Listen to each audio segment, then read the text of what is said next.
When someone dies, a crow carries their soul to the land of the dead. Hey there, dissectors. Today's episode is a little different than my usual ones. As the channel dissects the darkness, and we all have a love for the paranormal, I figured why not review new horror movies that are out at the cinema as a new topic for the channel, as often this genre gets overlooked and the ones reviewing can often dislike horror. There's been a lot of controversy over the remake of The Crow, mainly because actor Brandon Lee was sadly killed by an accidental shooting while filming the original movie released in 1994. Some movies should probably be left alone, but no matter what was said, it was still deemed a good idea to remake this movie. So I decided to give the film a chance to see if they at least did the original justice. Now the synopsis is described like this online. Soulmates Eric Draven and Shelley Webster are brutally murdered when the demons of her dark past catch up with them. Given the chance to save his true love by sacrificing himself, Draven returns to seek bloody revenge against the killers, traversing the worlds of the living and the dead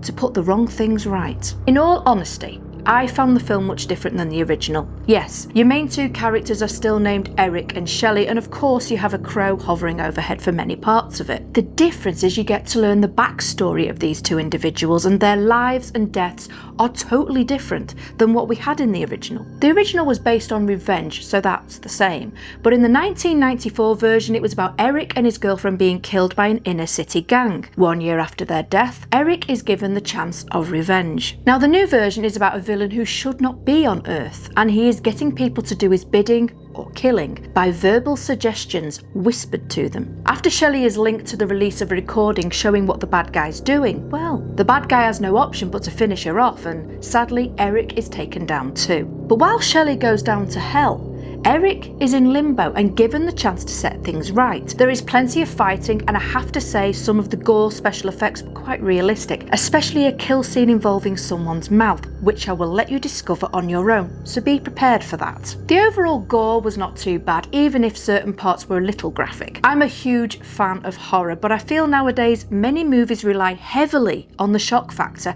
and not so much on the storyline. This one seemed evenly pegged. I would say that the movie doesn't have much of a horror film chill factor, so even though some people class it as a horror, I feel it was more like an action thriller in many ways. Would I recommend this film to others? Well, I would say don't compare it to the first movie, as nothing is going to beat Brandon Lee's version and the magic he brought to the screen. Maybe naming it The Crow Revisited, for example, would have given the new version more supporters, or people willing to give it a chance at least. It was quite enjoyable overall, and I would watch it again. So the ratings. Rotten Tomatoes gave it 20%, IMDb gave it 4.7 out of 10, Metacritic 29%, and audience rating overall has been 3.1 stars. My scores, well, special effects 5 out of 5. Gore 3.5 out of 5, chill factor 2.5 out of 5, and overall 3.5 out of 5. So that is my take on this movie. Would I recommend you give it a view?